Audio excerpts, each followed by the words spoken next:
Hello, everyone. Welcome back to my channel.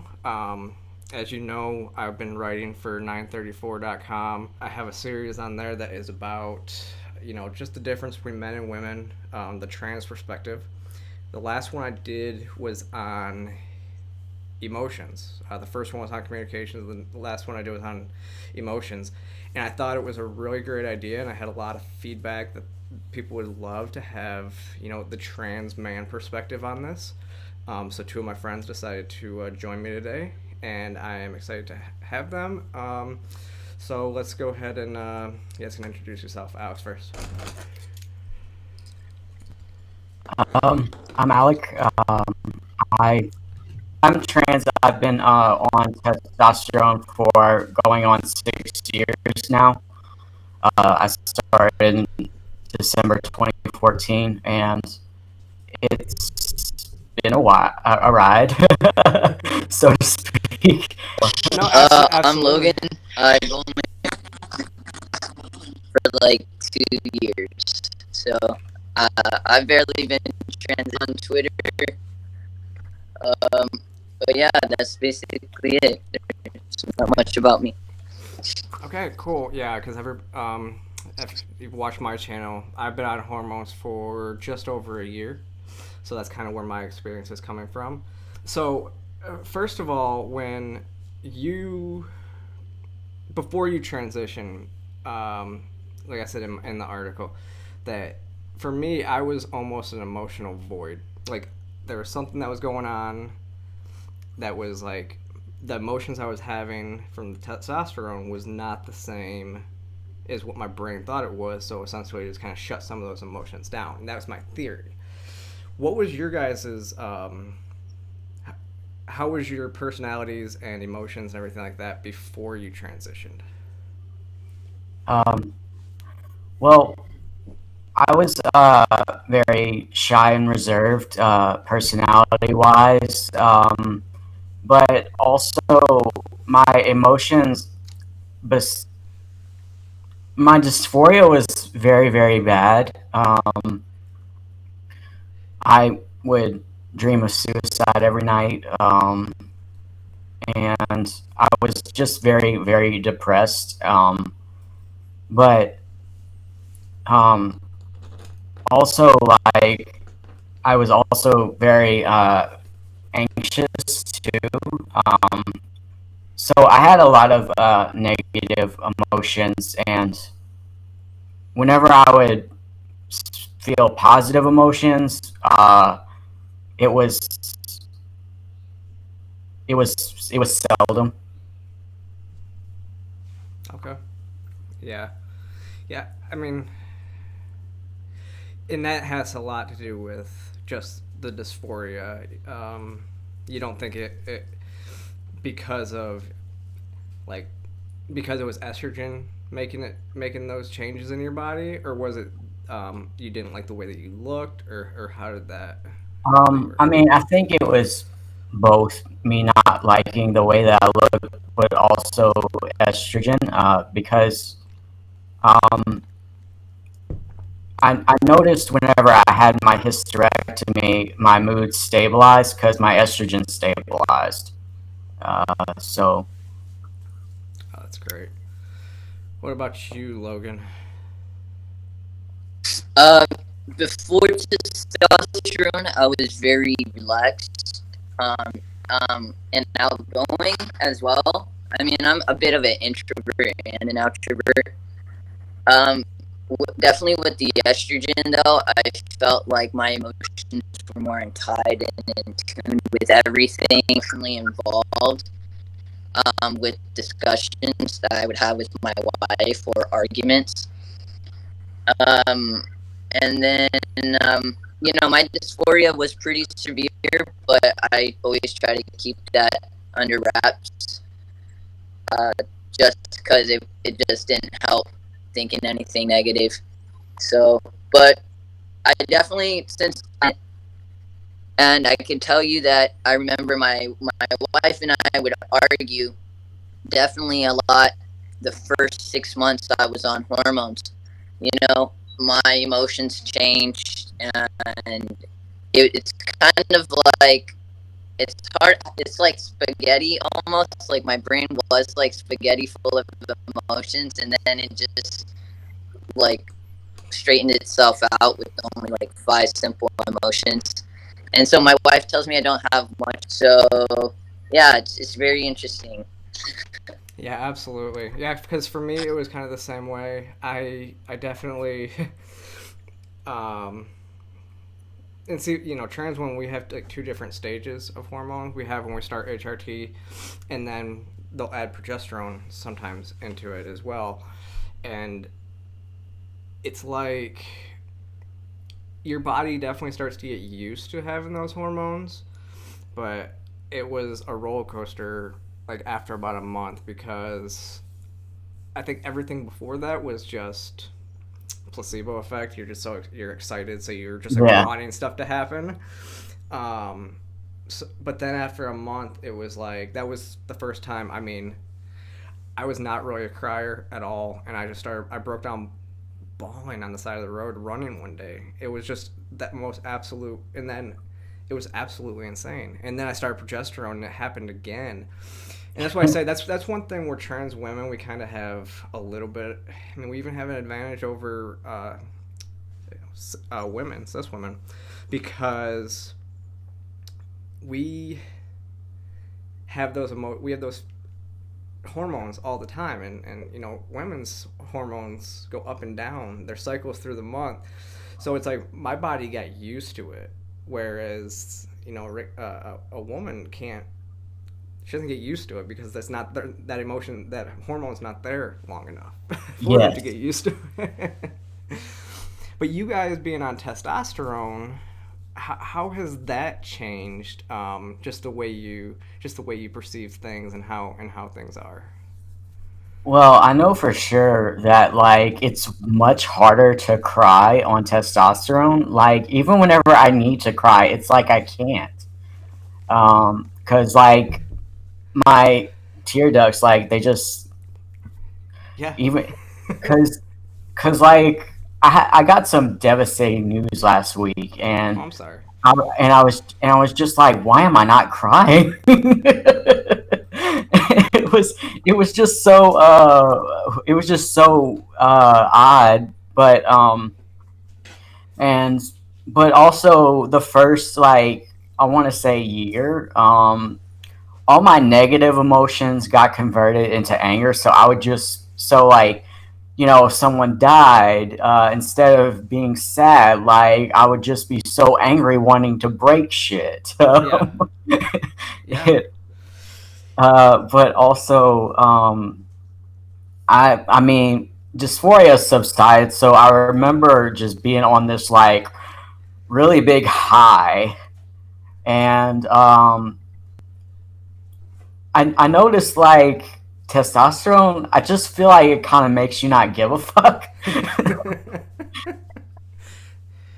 I see that. See, even for me, I guess that was never a thing. But that was probably because that again was not the emotion I was supposed to be feeling. It was I was feeling the emotion. I couldn't. I couldn't express it, and it was great for my job in the army. If something happens, you can just keep moving forward. But it wasn't so great for my, relationship with my ex-wife.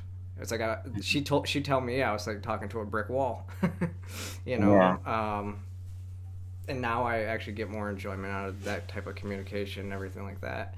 So it's interesting because yeah, I guess testosterone, it's got to be kind of the same thing for you, because for us it's this crazy whirlwind of emotions that is something like we never felt, and it's the same for you, except for you guys are, yeah, you're getting it, it's turning you angry. It's almost like you went on steroids for a little bit, and like that roid rage, but your body will get used to that, where it won't get used to the Yeah, it got used to it roids. after like a year. Then I was able to feel like wider range of emotions again. Um, and like I said, after my hysterectomy, my mood stabilized a lot because my estrogen levels weren't AWOL. Yeah. Um, and also, I I just noticed I'm able to detach more, so to speak. Hmm. Um, so whenever my body was running on estrogen, I could never just. I would get too caught up in my emotions. I could never look at something like logically or try to look at something objectively. But like now that I'm on testosterone and I'm more stabilized, I can detach from the situation and be like, oh, so this is probably how it should be handled instead of getting caught up in my emotions so much. Mm-hmm. I got you. Got you. Logan, you're being a little quiet. What about you? You got anything to say? Oh yeah, no, I was just letting you finish. I mean, yeah, it's testosterone for me right now. I've never felt anger before. I've always been, like I said, I was always like a relaxed person. If something happened, I would usually have a reason to get mad, and it would be an emotional kind of angry. You know what I'm talking about? But now, being 2 years on hormones, to me, it's like I feel like I'm going through puberty all over again. And I have my brother here with me, and he's like talking me through this stuff about anger, because man, this anger I feel is so intense. I mean, before I would never throw my phone. Now if I feel this kind of anger, I want to break something, and I would try to break my phone, but I got an OtterBox. So, Yeah. but yeah, I mean, like, and for my wife too, I mean, I think about, so for me, majoring in behavioral science and things like that, I've been observing the way I am and the way the world has interacted with me through these changes, and particularly with my intimate relationships, family, friends. Um, you know, they see that I have changed a lot. Um, they see that I'm much more confident in myself and also much more reserved.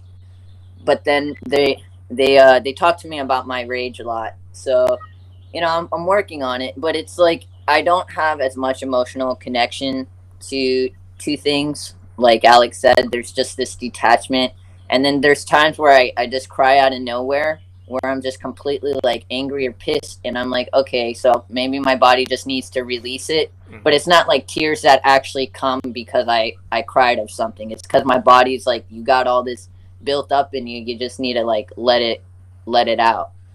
So but it's not like how I was on estrogen. So it's really interesting to see how much this hormone has really just altered the way I see the world and the world sees me in just a short amount of time. Yeah, that's interesting because you're, like you said, you're married too. So it's not just a change for you; it's a change for your wife. See, I live. I mean, and I live by myself. My family all lives up in Michigan. I live in Georgia, so um, it's not as big of an issue. I mean, me and my ex-wife have been separated for, we separated back like 4 years, 5 years ago, or something like that, maybe even longer. So she's been here for me for my transition. She's been supportive, but we haven't been together, so she hasn't really felt the effects of my transition.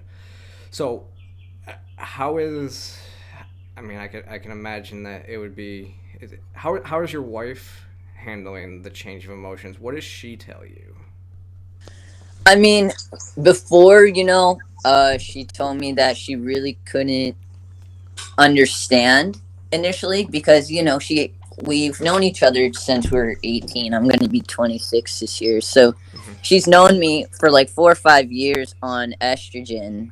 And so when she saw that, I just didn't have that typical exciting or enthusiastic response like I used to, she sees that it's,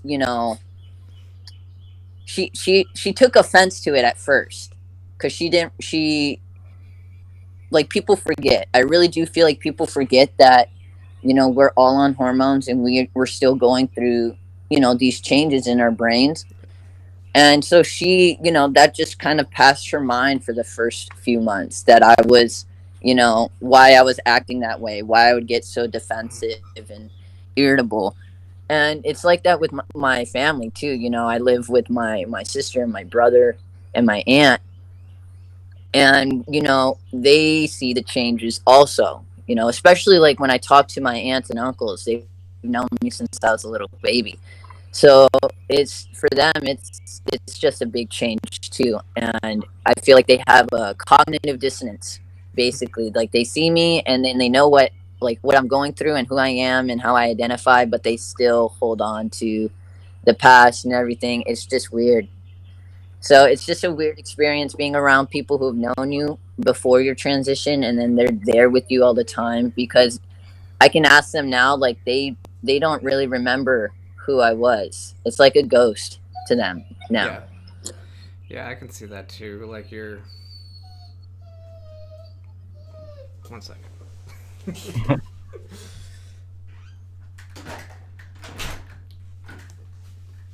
Okay. Yeah. Had to shut the door. Um.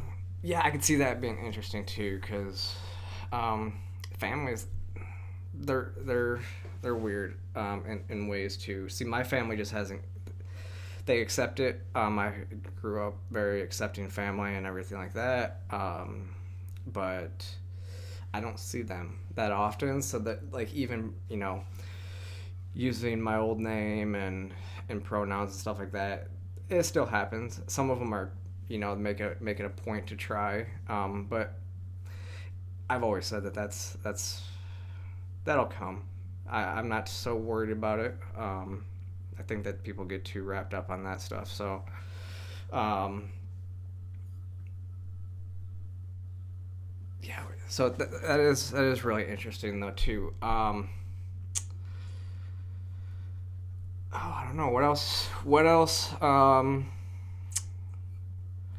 else do you guys? What other experiences? Now, Alec. How about your family? Like with the whole So, change and everything. so my family originally took it hard. Like my mom and my aunt both cried. My dad, ironically, he he was like, okay, like I mean, I guess because of the situation with my mom. My mom is sick and handicapped since 2010, and since he deals with that, he's just like, okay, Yeah.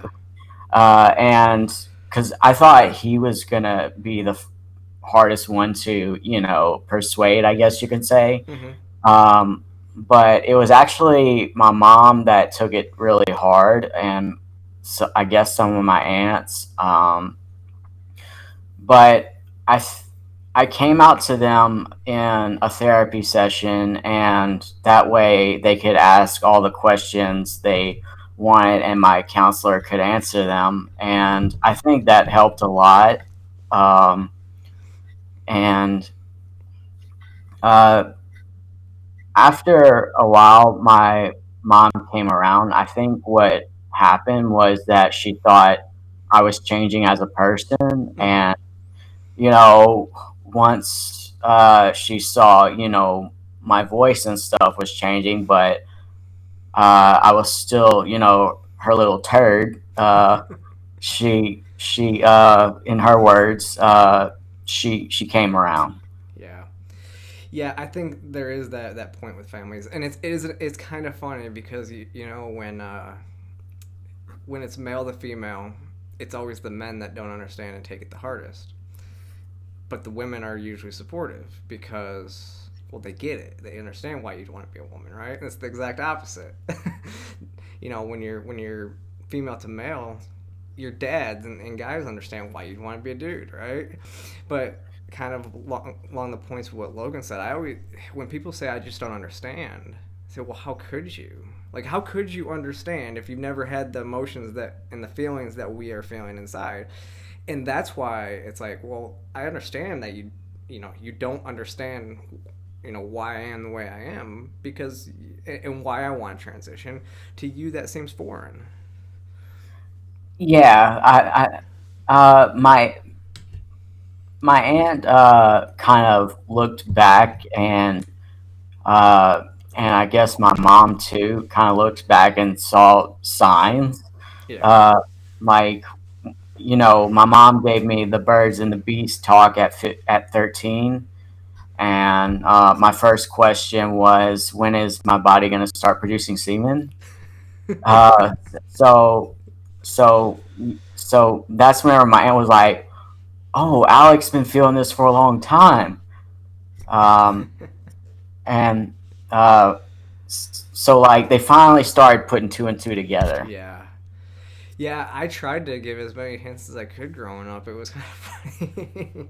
And everybody said, oh, it's a complete shock. Actually, my mom said it wasn't such a shock after she came to visit and everything like that. And I was talking, like the way I was talking about, we went down to, Midtown Atlanta, which is like the neighborhood. So we went there, and she's like, she started questioning at that point.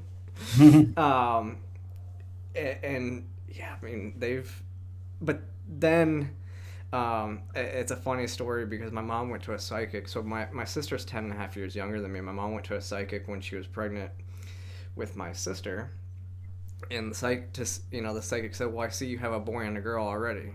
And my mom argued with her, no, I have two boys. And now she looks back on it to this day and goes, oh my god. The psychic knew. It's just it's funny tales. So when you start to look back on stuff like that, it's yeah.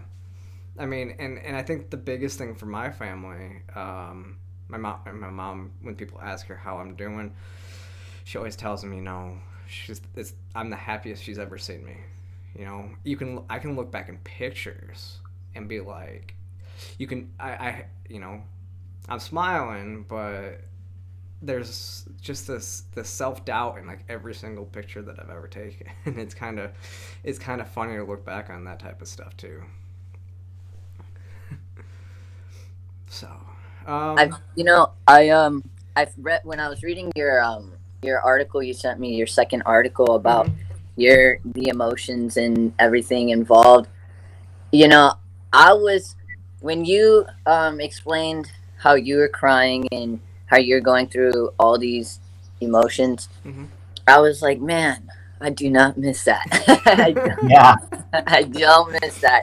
And it's something that I've noticed, and I'll be honest, in being able to pass so easily. I was able to pass within like 3 or 4 months, so, and that's pretty fast. And so they the way I've been treated, honestly, I've actually been more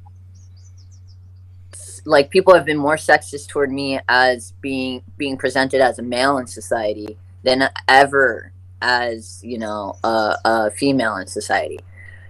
I have been treated, women say, and I'm not trying to be against anything women are saying, because trust me, I've been treated a certain way too. So, but guys really do change their behavior around you. Guys really do they change themselves for you. Like, they're not even their genuine selves in an open conversation in public, if you don't know the guy, or if you just meet the guy. But if it was like him talking to another guy like he was a stranger, then there's like that instant relaxation that I could get away with a little more. So there is a difference in even how there's a communication now. Yeah. And I've seen that in like barbershops, where my wife dropped me off at this all guys barbershop. I went in, and like the stuff they were saying, like they would never say it if there was a woman present. Yeah. So it's definitely different, and but women want to be treated equally. But I don't know, a lot of women, when they are treated like one of the guys and they are included in the circle, they do get uncomfortable, and they do take some things offensively. And so it's just like, that's something I've noticed. So I just wanted to share that, because I've just noticed that these are experiences I've had with college students, being on campus, and no one really knowing I'm trans at all. So how the guys interact with me together, and then when the girls in my class show up and hang out, it's completely different. Yeah. Yeah, that's So very true. Yeah, I find like I noticed some things have gotten easier as a man. Like I just like for example, I as whenever I was presenting female, I tell a joke and I get called a bitch. But I tell that same joke as a man, then suddenly I'm funny. Like it's so weird. But there's also some things that I've gotten harder as a man. For example, you have um, I just find out that it's almost like nobody cares about you anymore. If you know what I mean, like I exactly. It's like when you express your emotions and you try to express what is bothering you. I have literally tried doing that, and it's almost like when I'm trying to do it, no one wants to listen to me. No, it's almost like they take it as if I'm telling them what to do when I'm just simply expressing my, it's not even anger, it's more like um frustration, but it's in a way where you speak to them firmly. Alec, I think you know what I'm talking about.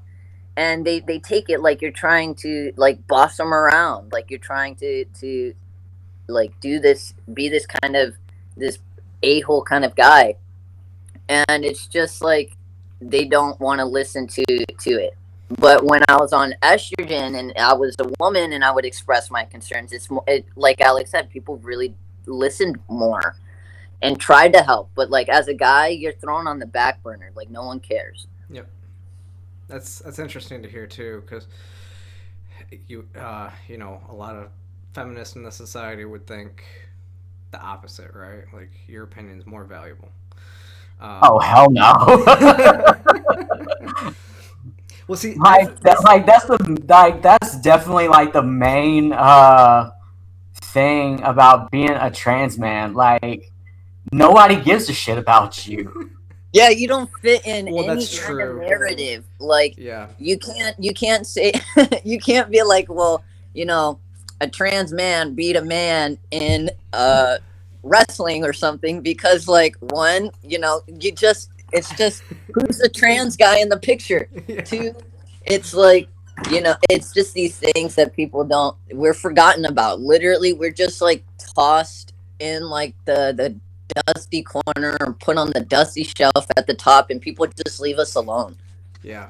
Yeah, I mean that is true. When you look at even in the trans community, everything has always revolved around trans women. You don't hear about trans men that much,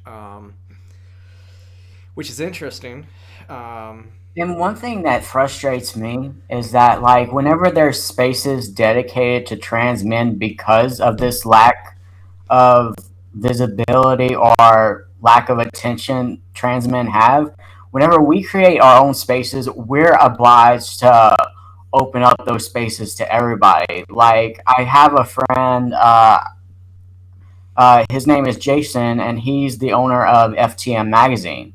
And people demand him to open it up to like non-binary and trans women and all that, and he's like no, because like once that happens they become the sole focus and trans men never get anything. Like let trans men have this one thing. yeah, it's kind of like the lesbians of the society, right? I mean, if you look at what Ariel's fighting for, that's exactly the same thing. It's like you guys are like part of the pariahs of the trans community, and maybe it has to do with.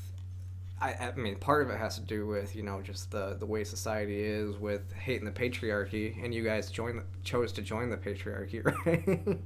Yeah, I'm the And enemy now. that's where people get offended. You guys are choosing to join the patriarchy. I mean, because even you would never have TERFs fighting you because they're feminists. They don't like you anyways. Yeah, we're traitors to them. Yeah, exactly. Which I love this conversation because actually I am writing the next installment is on male and female privilege. It's titled "The Patriarchy," and it's just going to be on these exact topics that we're discussing right now because there are privilege on both sides, and then you guys get lost in the way, because you can't have your own thing. People think you're now a straight white man. You can't be part of our club. You can't be part of Yeah, any I club. mean, so here in San Diego County, we have a really one of the largest lesbian bars I've ever been to, and it's such an incredible bar. And when I went there before with my wife, uh, basically presented as a lesbian couple, everybody was fine, no dirty looks. We blended in. People left us alone. But damn, when I when I went back looking like this, sounding like this, like my body's completely like I've been passed as a male. Actually, my body's passed as a male for basically my whole adult life. So when they see me at the club, it's dirty looks, Wow. dirty looks. Yeah. And then they like hit on my wife, so they hit on my wife all the time. And then she's like, I'm with my husband, and then she's pointing at me right here, and I'm holding the drinks. Hey, how's it going? Yeah. um and they're like, oh my god. And it's like, to me, I feel like that's an issue as well. Like, LGBT people, we got to stop being so repulsed by the people who got us here in the first place. Yeah. Stop being children. Like, so for me and my wife go to that bar because it's I'm around like a lot of military members. And Sarah, you know how military members are Yeah. when they're drinking. Yeah. So it's like, it's just, for me, it's the safest place to go for me and my wife to just have a good time and to Mm-hmm. drink and to relax. And that's why you do see straight couples there, because, like, the guy doesn't want to have to sit there and fight off a bunch of freaking morons, Yeah. bunch of like, think about it. I'm in the city where I have all these colleges and all these military bases here, and it's a drinking city. It's a Mm-hmm. drinking county, basically. So it's just, it's just a safe place for people. And I feel like, LGBT, you guys got to understand that there's some people that want to be safe as well. So just don't judge people right away. Yeah. Yeah. One of my friends, Aiden, and his wife, Jenny Lee, I remember him talking about having that same issue. Like, I think they would go into queer spaces, and because Aiden, he's muscular with a beard, he passes. Um, so basically, the people who were in the group was wondering what were they doing there, and then they have to come out. Aiden's trans, and Jenny Lee is not straight. Yeah. um, so it's just kind of ridiculous. But I mean, I guess I understand in a way because I've heard of you know hetero asexuals coming into queer spaces because they believe themselves to be LGBT, and they'll say homophobic shit, Mm-hmm. and it's like, no, this isn't the space for you. We're trying to get away from that rhetoric. So I understand where they're coming from, but Aiden and Jenny Lee didn't do that. Yeah. Like, they were just there to get support because there's not a lot. I think it was like a LGBT family space or parent space. So, like, and they had just become parents, so they were looking for some sort of support. Yeah. Yeah. I mean, that's kind of what happens too, right? The bi shaming that happens in the community. Like the bisexuals are kind of like, yeah, if you go there with your if you are a guy and you go there with your girlfriend into a club, they're gonna wonder. You know, you're like, why are you coming in here? Thankfully, we do have at least two bars here um, that are just open to everybody. Hell, I took my mom to the bar. It's like the bar I went to like every weekend. The bartenders know me. I can get my drinks like that, and they're open to everybody. I've met gay, straight, bi, lesbians. Basically, it's the whole community that goes there. And then even our purely lesbian bar isn't too bad, at least from my perspective. So I've never been there in like your situation, Logan. So I wouldn't even know how people would be there. But there Oh, are. you would love it here. I mean, like you guys would totally love it here. It's a whole like, so what's so cool about this bar is it's literally like it's a whole area. It's a gay community here. Yeah. So, and I take everyone there. I've taken every single person. They're open to everybody. Mm-hmm. But when you like, to me, it's just I don't know. I'm not gonna lie. Like the atmosphere is a little different back before the election, but before everything. Like people, there was more lesbians. Mm-hmm. Like 4 or 5 years ago. So I'm aligning this up with the non-binary, the queer, you know, where trans women, like people were transitioning more just to transition rather than just because. You get what Yeah. I'm saying? Yep. So when the bar back then, it had like a lot of lesbians, a few trans women, and some gay guys. Because the gay guys have like literally 6 other bars they could that are basically like gay guy bars. And then I left for a few years. I came back, and it was just like every single person, every gender. I mean, I don't even know. You would just have some of the most unique looking individuals just show up. I mean, it like the whole thing changed. It Yeah. went from a lesbian bar, and a lesbian basically space to like now it's open to the entire community. Now it's like open to everybody, and so there's like that lesbian safe space is like not there anymore. It doesn't Yeah. exist. So that's a problem too in the Yeah. community. Look, there is that issue. There's gay guys. You guys got like every single bar in the world. Just leave the lesbian bars alone. Lesbians just don't get a bar. They really don't. Yeah. So Yeah, we have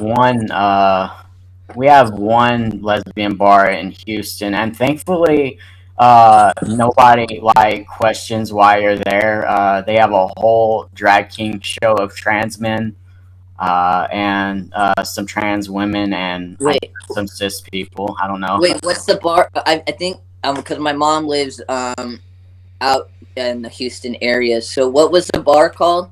Pearl Bar, What's it called? Pearl Bar. I probably went there on my 21st. But yeah, it's just it's just like I feel like also with the whole trans women, it is like there is like a problem, not with the ones that are rational, but the ones that are radicalist. They're the ones that are Yeah. imposing their ways of like they're literally like to me the patriarchy, like a real patriarchy, because There's they're an entitlement. imposing their will on everyone. It's like listen to me because I'm this way. Like you don't hear trans guys throwing that card around ever, and I think that's why trans guys don't really say like they're not part of any real discussion because we Yeah. don't just throw out our what makes us different. We want to be trans men. We're proud of that, and we want to blend in as men. We don't. It's not a victim card. It's not Yep. anything like that. Yeah, and I think a So lot of it's us just want to interesting. blend. I mean, the majority of people just want to blend. But there is that problem, and that's why I think we all are doing what we do on here and on Twitter and everything like that to fight back because we have to. Otherwise, we're gonna get buried by the trans activist, the perceptions of us. Because yeah, I mean, part of the reason and you don't see a lot of trans men doing it because, like you guys said, trans men are kind of looked over. So it makes more sense for somebody to transition, but say they're non-binary, because then they get more points to be in the community. Trans men just want to blend. They want more points so that they can. The true activists are non-binary when it comes to trans men. When it comes to that side. Um, but yeah, you're absolutely right too with a lot of the trans women. I mean, the they. I mean, what is more using your male privilege than to force yourself into women's sports and women's spaces? You know. Yeah, and I've seen some pretty disturbing stuff from from some trans women, like suck the dick, bigot. Oh yeah, Like yeah, I'm just like, are you serious right now? Like, no, you're not entitled to sleep with anybody. yeah, yeah, and that's absolutely true. I mean, I don't even really go to the LGBT bars anymore. Now that I'm full time and everything like that, I go to more straight clubs and everything, and I hang out a lot in the electronic music scene as well, which is a very open scene. I mean, I just started DJing lately, and I mean, it's just there again. That's just an open scene. That's kind of like a doesn't matter who you are, what you do. You know, everybody's doing everything. So, um, but yeah, I don't even really go out to the LGBT bars anymore. And it's amazing because, um, and that's why you see some of the female privilege. I mean,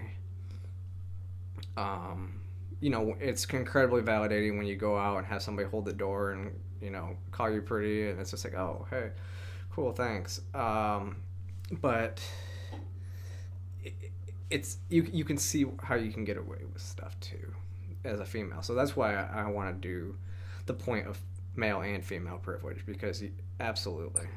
I mean, like, you could just, there is privilege now. Women are basically, they get in the bar for free, where me and Alec got to pay $20 just to go to the bar. Right? So, and then, and that's an interesting thing that you brought up, Sarah, because, like, being in the military, you definitely know what it's like when you go to the bars on base and you see all the guys surrounding that one female troop or soldier and Yeah, trying to get her all the drinks.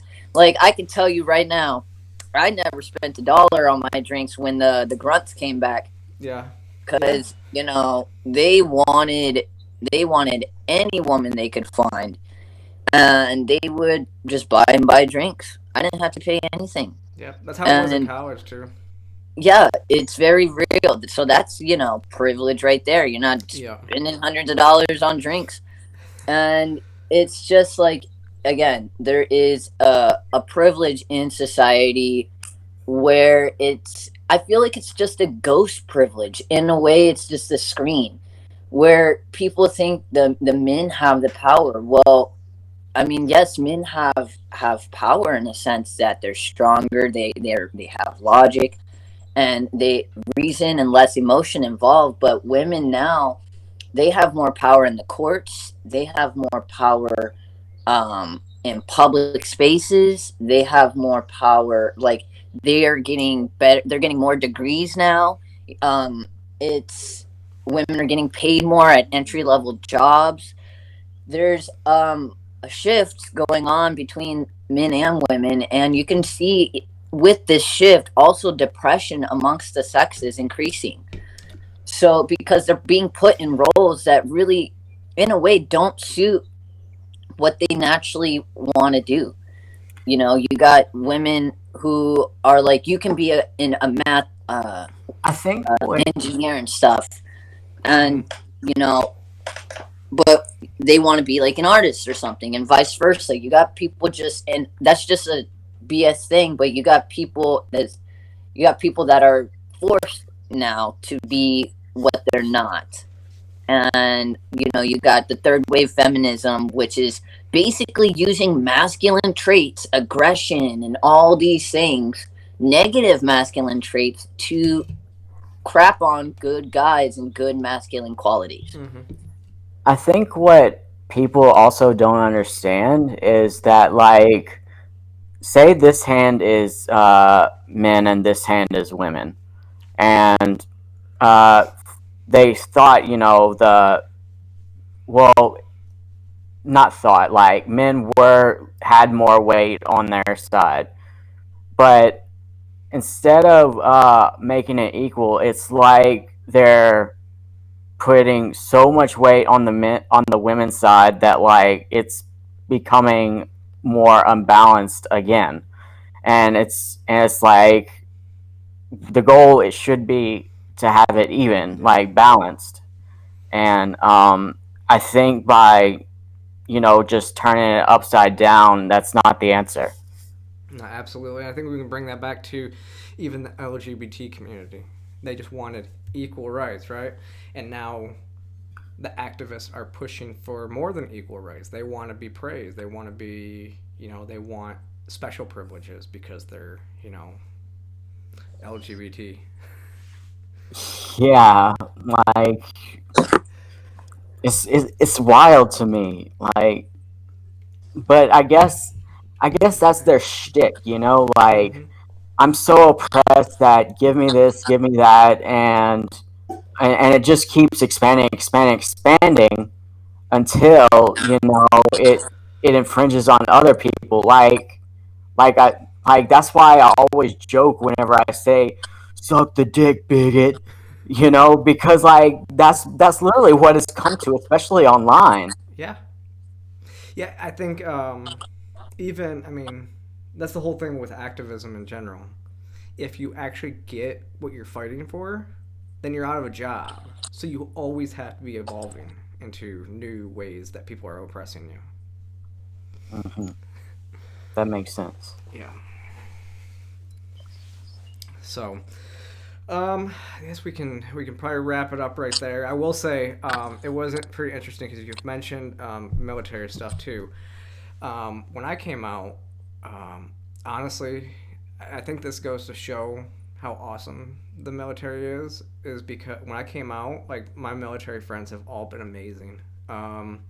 Super supportive. I have senior leaders and everything like that. They're all super supportive, and that just comes with the territory. So when you look at politics and stuff like that, they don't really care who they're fighting next to. I have some very conservative, some very liberal. It doesn't everybody, and it's always as long as you can get the job done. The people that I worked it with, they knew I got the job done, so Yeah, they're very supportive. exactly, And I didn't exactly. come out in the military. I came. I came out in the military, Did you? Yeah. and people were like, my unit was pretty chill with me. They're like, yeah, we understand, but they didn't understand the integration process. They didn't understand how the transition process works. So you would hear ignorant comments like, okay, well, I identify as a woman, so my PT score, my PFT is easier, Yeah. or my CFT is Has easier. nothing to do with that. Yeah, and so there is still obviously ignorance that is, Yep. which leads to violence, Yep. unfortunately. Yep. And we know, Sarah, that all the military, believe it or not, gets briefed every year, mandatory briefs for a week, basically on all this, like all Yep. these things: sexual harassment, sexual assault. Military members, every single one, have to do mandatory training every year. Yep. You know, Yep. they take it seriously. And so with this transition, the transition process and the integration process, it's just too chaotic, Yeah. and it's just, there's just too many, it's just too difficult. Yeah. And honestly, I do believe trans people can serve the military, but they can do it in different ways. You can be a DoD contractor, you could be, all these things. You don't have to go on the front lines, and until they fix this integration process, because your to me, your life is more valuable than, you know you just signing on the dotted line to try to serve. You won't even make it to where you're trying to go Hmm. if you have people that are still very ignorant to us out there. Yeah. The whole uh, military ban and everything like that. Like I was at Fort Bragg when Obama was enacting and we were doing all the briefs and everything like that about how things would change and everything like that, starting to integrate. But it's funny because people go off of what Trump tweeted instead of what he actually did. I've actually spoken to Kristen Beck quite a bit. She's a big inspiration to me. Former, if you know her, former Navy SEAL, documentary and book called Lady Valor. And she's been great, but we've disagreed on some stuff. But originally she had been asked on the Steve Wilkos show if she could serve as Chris Beck during the week and be Kristen Beck on off duty, would she do that? Would she support that? And she said yes. And essentially that is what the Trump ban allows for. And she did move the goalpost, and I called her out on it, but because the Trump ban says you can't be on hormones, you can't be on estrogen. I would have been able to serve in the same capacity that I would have, except for I would have been able to be more open. I would have been able to be myself on weekends. I would have been able to go to social functions, mandatory fun and everything like that, as myself. Just during the week, I couldn't wear a uniform as female, and that would be the only difference. And I understand, because hormones are not easy to get overseas. Any medication's hard to get overseas. So it takes medics and everything like that who are not trained to deal with, trans stuff. And then having SRS, that's a 1 year profile.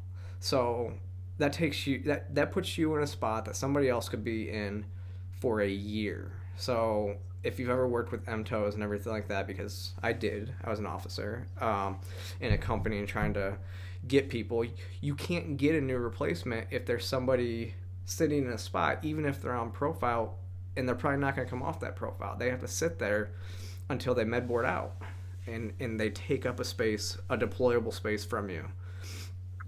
So I completely understand. I think that was kind of overblown as well. I think we will see some rational thought come out of it and ways to serve. I actually have a really good friend who's, I actually didn't meet her. I guess we probably crossed paths at one point. But she transitioned from my old unit and everything like that, and she's doing really good. So she's a former, Ranger School guy, and then she transitioned, and it looks like she's doing great. So, but yeah, I just wanted to mention that too, because we had brought up military experience, and the military is going to do whatever the military is going to follow whatever the orders of the president are, and the soldiers are going to follow right behind it. Mission first. Yeah, absolutely. That's how it is. So again, I'm gonna cut it off here. Thank you guys for joining. Is there anything you guys want to plug? I'll post whatever links you guys send me and stuff like that in the comments of the video. And then, I guess you can link my Twitter. I'll post your channel as well. Yeah. I'll post your channel. So me and Alec are actually doing a 1-in-1, so I'm gonna go on his channel as well. His channel is a great channel. It's not really talking politics or anything like that. I really love the direction of just making it about positivity and transition stories and everything like that. So I'll put your channel on there. I'll put your Twitter on there. If there's anything else, let me know. What about you, Logan? Trans man for Trump on my Twitter. Okay. You'll find me. You can just type in trans man for Trump. Okay. Yeah, I'll put that in the description as well. Again, thank you guys for coming on. It's been fun, and to my audience, I will see you next time. Check them out.